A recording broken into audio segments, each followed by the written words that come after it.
আমি রব্বুল আলামিনের কদমে একটু লুটায় পড়ি, এটাই আমার ভালো লাগে। সুবহানাল্লাহ। যাই হোক নাই হোক ভাই, আয়াত পড়ছি, রব্বুল আলামিন বলছেন আমি তোমাদেরকে কেবলমাত্র আমার ইবাদতের জন্য সৃষ্টি করলাম। কারো বাড়িতে কাজের লোক থাকে, সে খায় লয় পরে, ওই বাড়িতে কি খাওয়ার জন্য থাকে? পড়ার জন্য থাকে? কত কিছু করে, কিন্তু সে জানে আমার এখানে ডিউটি এই বাড়ির কাজ করা, এই কাজের জন্যই। কেউ বিদেশে যায়, সেখানেও সে অনেক কিছু করে, কিন্তু সে জানে আমি এখানে খাইতে পড়তে আসি নাই, আমি এখানে কাজ করতে আসছি। ঠিক এই পৃথিবীতে আল্লাহ পাক মানুষকে পাঠাইছেন খাওয়া পড়ার জন্য না, কোনো কাজে পাঠাইছেন। মূল কোনো ডিউটি আছে, সেই ডিউটির জন্য আগে পরে একটু অন্যান্য কাজ কর্ম দায় দায়িত্ব থাকে।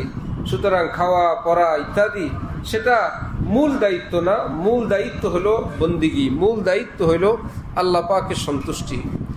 আরেক বুজুর্গ বলেন যে দর্দে দিল কে ওয়াস্তে पैदा किया इंसान को, दर्द दिल के वास्ते पैदा किया इंसान को, वरना ताअत के लिए कुछ कम न थे कर्रूबियां।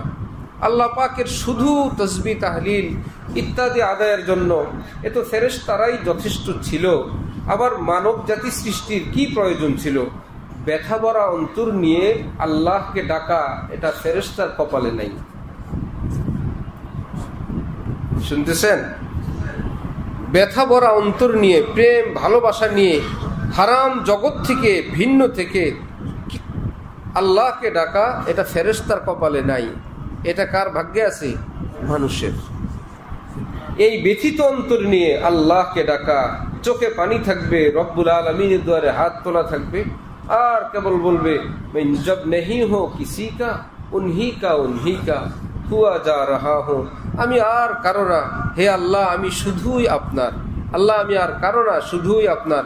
আমি আর কারো না, এটা হলো লা ইলাহা, আর শুধুই আপনার ইল্লাল্লাহ। সুবহানাল্লাহ। লা ইলাহা, আমি আর কারো না, তো তুমি কার? ইল্লাল্লাহ, হে আল্লাহ আমি শুধুই আপনার।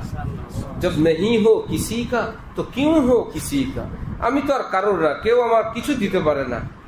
কে পারে তোমাকে? আমার আল্লাহ পারেন। উনহি কা হুয়া যা রাহা হো।